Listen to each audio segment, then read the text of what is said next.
तुम्हारे लिए कोई रिश्तों की कमी नहीं है।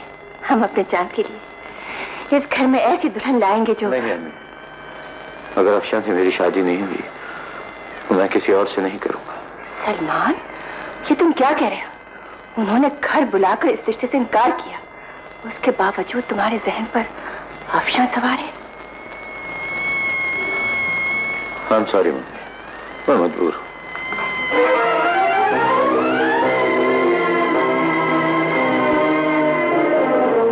ऐसी भी क्या जल्दी है? कुछ दिन यहाँ ठहरो, घूमो फिरो, फिर चले जाना। तुम तो बिल्कुल ही कवारी हो गए। ये बात नहीं अंकल, दरअसल कल अम्मी जान से फोन पर बात हुई, वो मेरे लिए बहुत फिक्रमंद हैं।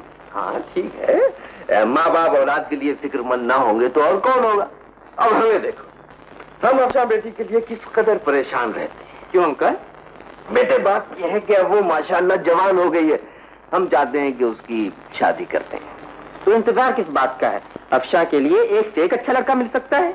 हाँ हाँ, लड़का तो हमारी नजर में है, मगर अब हम खुद ही उससे कैसे बात करें?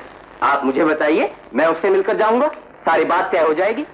बेटे बात दरअसल ये है कि हम जिस लड़के से अफशान बेटी की शादी करना चाहते हैं वो तुम हो। जी, ये आप क्या कह रहे हैं? बात ये बेटे कि तुम हमें बहुत अच्छे लगते हो। हम चंद दिनों से सोच रहे थे कि तुमसे बात करें या तुम्हारी अम्मी से। तुम जानते हो कि तुम्हारे मरहूम वालिद से हमारे किस कदर अच्छे मरासिम थे।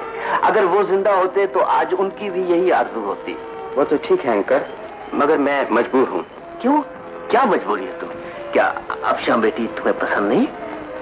बात पसंद की नहीं अंकल, दरअसल मैं शादी कर चुका हूँ। कब, किससे? लंदन में कयाम के दौरान मैंने एक अंग्रेज लड़की से शादी कर ली थी, और अब तो मैं एक बच्चे का बाप भी बन चुका हूँ।